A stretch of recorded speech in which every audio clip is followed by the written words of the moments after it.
Aleksandr Rybak, o'sha skripkachi yigitni eslaysizmi? 2009-yilda Feride qo'shig'i bilan Yevroviziyani yutgan. Lekin 3 yil o'tib, u Leave Me Alone degan qo'shiq chiqardi. Bu shunchaki qo'shiq emas edi, bu dahshatli hikoya edi. Bu qo'shiq kimga atalganini bilasizmi? Isroillik bir qiz uni kuniga 600 ta email xabarlar bilan ta'qib qilgan. Telefon raqamlarini topgan, hattoki u yashaydigan uygacha borgan. Rybak esa undan qutula olmayotgan edi. Bu rostdan aqldan ozdiradigan holat. Правде так. Вы являете режиссер нового... Девушка сумасшедшая звонила 50-60 раз в день. Она совсем меня достала. Это все как раз про нее и песня. Bu voqeani esa u qo'shiq qilib kuyladi.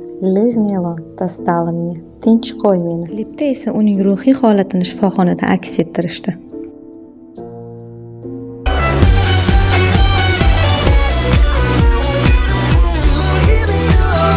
Odatda san'atkorlar bu holatda politsiyaga murojaat qilgan bo'lardi.